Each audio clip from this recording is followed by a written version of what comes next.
Well, don't say we didn't warn you.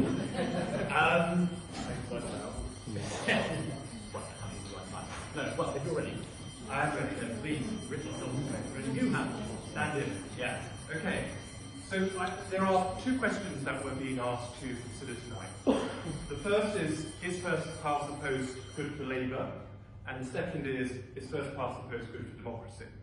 And I want to devote the majority of my comments to the second question, not least because I think it's the more important.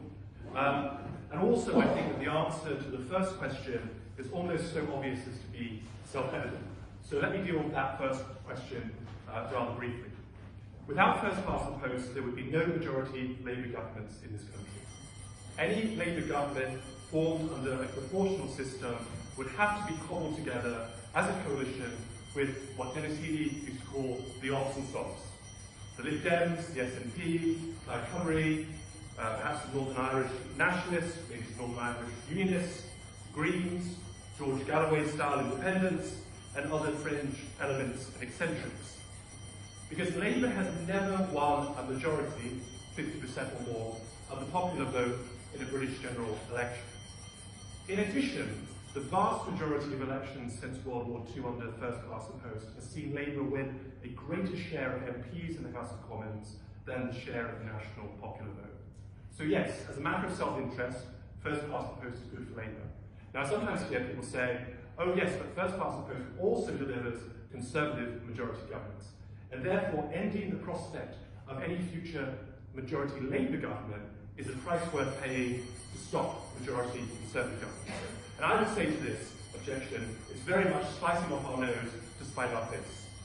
The alternative you would produce under PR would be some kind of conservative reform reclaim coalition, and it's not the liberal utopia that you think.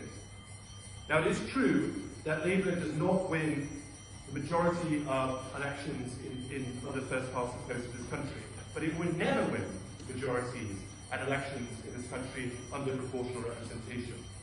Without first past the post, the great reforming majority Labour governments we have known through the past century would not have. Indeed, the Labour Party as it exists today, as a broad church party of the left of centre, would not exist.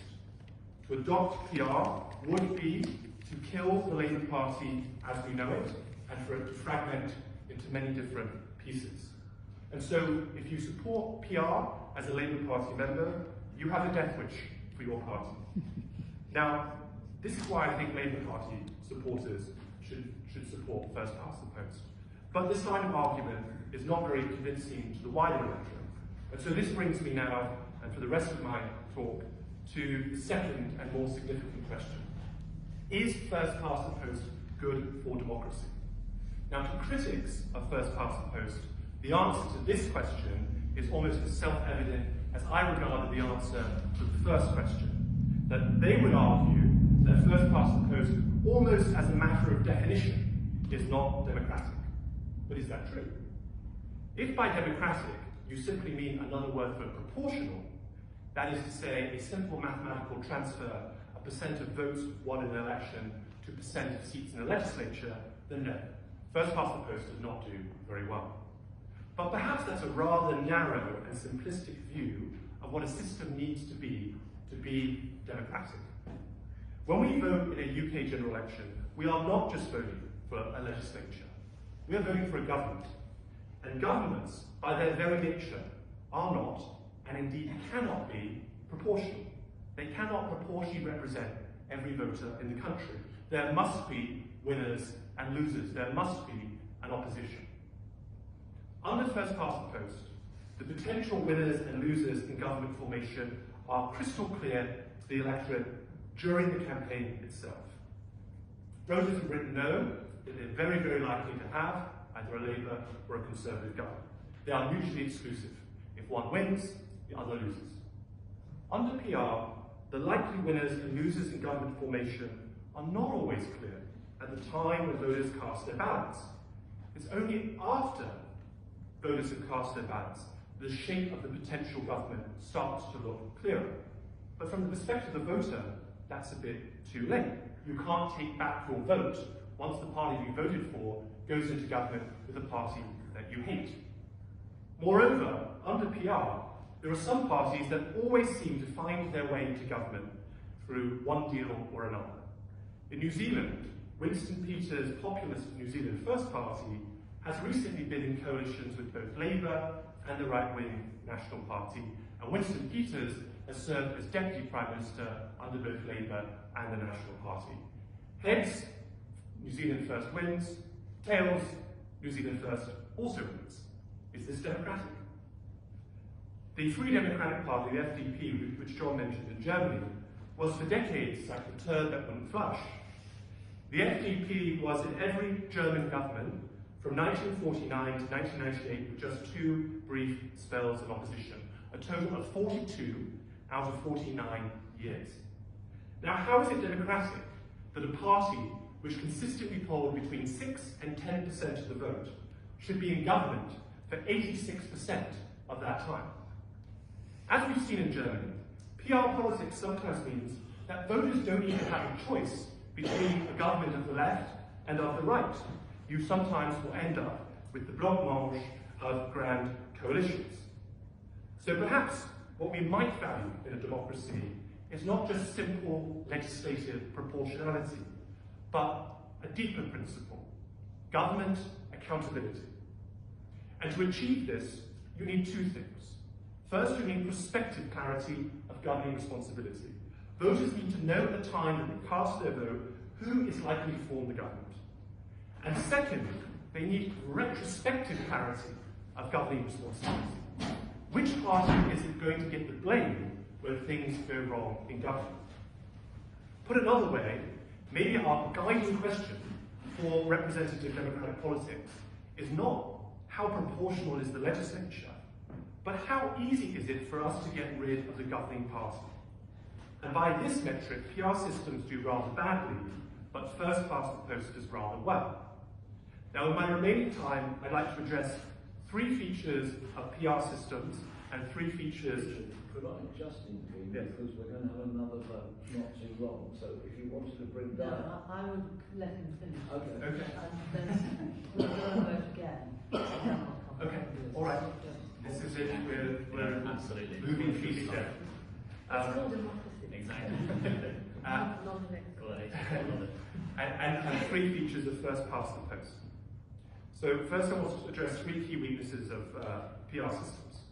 First, PR systems make coalition government the norm rather than the exception. Benjamin Disraeli famously said, England does not love coalitions. But why might that be? Well, I think there are some rather good democratic reasons. Under PR systems, governments are usually formed through post-election coalition agreements. These agreements fundamentally remove the public from the choice of choosing the government and transfer that choice to political elites. These coalition agreements are defined by trade-offs, stitch-ups, and backroom deals. No member of the public gets to vote on the coalition agreement, which is the programme of government. PR encourages a more transactional form of politics, defined by post-election horse trading. Which party will get this ministry? Politics is less a battle of ideas than a battle over ministerial limousines. Now, this arrangement severely limits the ability of the mainstream political parties to deliver on their manifesto promises. Under PR systems, manifestos are written as bargaining chips, anticipating post-election negotiations rather than realistic plans for government. This encourages politicians in the campaign to make wilder and wilder promises with little expectation of having to deliver on them, with the expectation that they'll have to trade them off or water them down when they go into coalition. Now, while it's true, of course, that under first past the post, politicians do bring manifesto promises, there is a high political cost for doing so. Just ask the Lib Dems after tuition fees. Under PR, this taboo goes away. Breaking manifesto promises becomes a way of life, a normal part of how politics functions. And I think this is terrible for trust in politics. Voters really would have little reason to believe what politicians say at an election, because they will expect them to be frittered away in coalition negotiations. And that does not feel very democratic to me. Second, PR gives minor parties a disproportionate say over government policy. Although PR delivers proportional results in the legislature, As I mentioned before, the executive cannot be proportional. Under coalition governments cobbled together under PR, minor parties with as little as 5 or 10% of the vote can exercise 100% control over the survival of the government, as the FDP has just shown in Germany. And this leads to a kind of political hostage taking, in which the mainstream parties have to make possibly very unpopular policy concessions to fringe parties to ensure that they don't pull the plug on the government. Think of the £1 billion concession that Theresa May had to make to the DUP after she lost her majority in 2017. Now, this is an exception in our political system. These kind of political payoffs or deals to introduce unpopular or niche policies would become the norm after every election under a PR system. And third, PR produces a more fragmented, inward-looking form of politics. Under PR, parties not only can win seats in Parliament under a tiny fraction of the vote, and that happens under our system as well, but unlike under our system, they are much more likely to have a chance at being in government, even though very few people voted for them. And this means that parties have less incentive to try to grow out their support than under first past the post. People may be unhappy, maybe not everyone in the room, but some people may be unhappy that Labour is governing the country on 34% of the vote.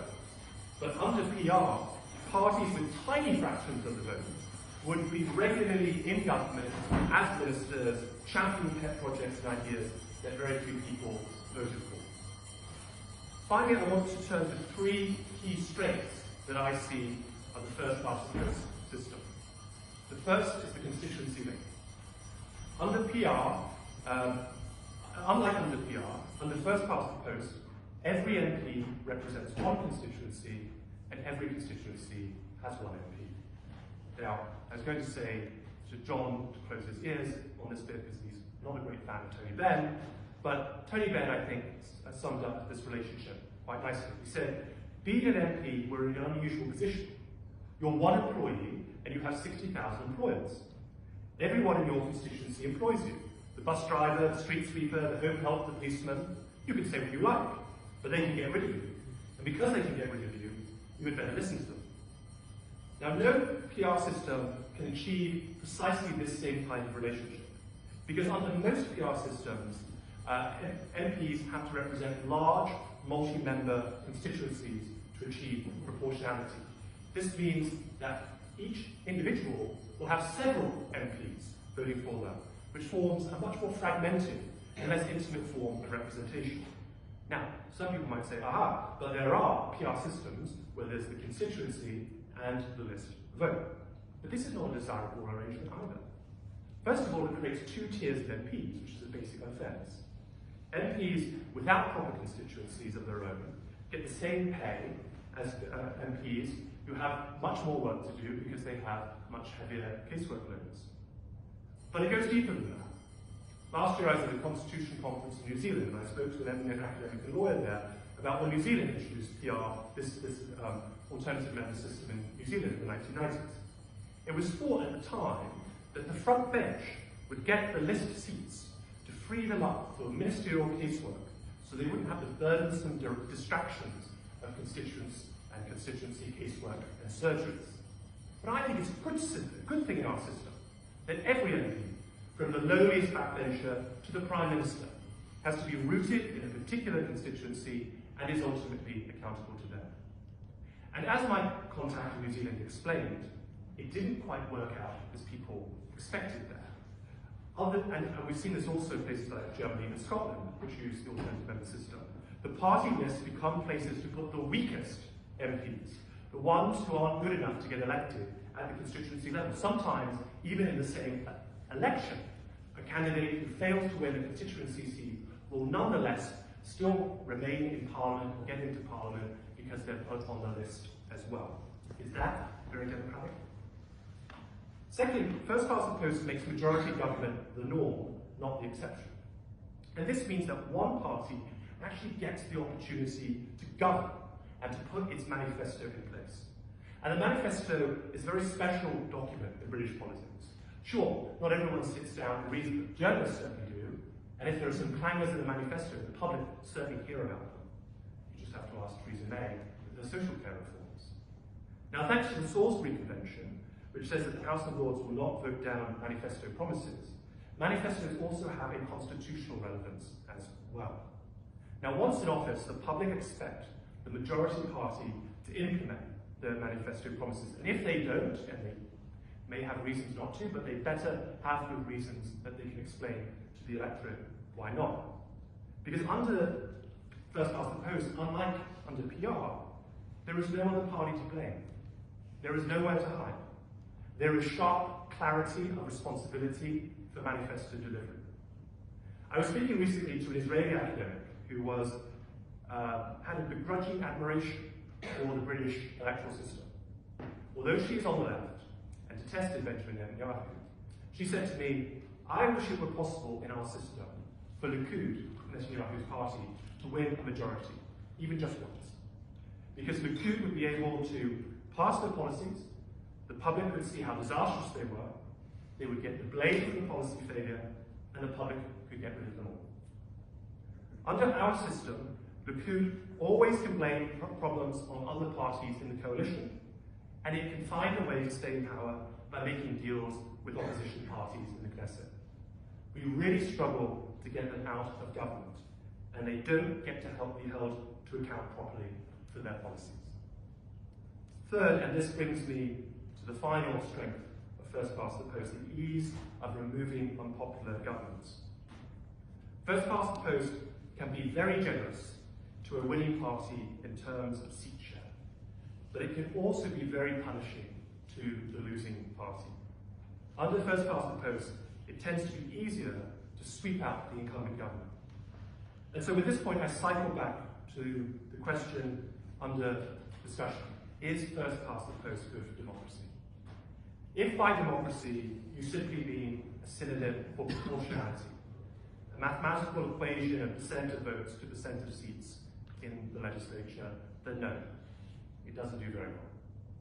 But if by democracy you mean accountability, the public's ability to see before they vote the policy programme of the prospective government, to make an informed choice about the policy programmes of the prospective government when they vote, and to remove unpopular governments at ease when they have problems with how they governed, then yes, first past the post does really rather well. And so for these reasons, I would say that first past the post is not just good for Labour, but is also good for democracy. Thank you very much. Now, as you will have noticed, I came back briefly, but they will be back soon. I suspect, thank you very much for that, that was very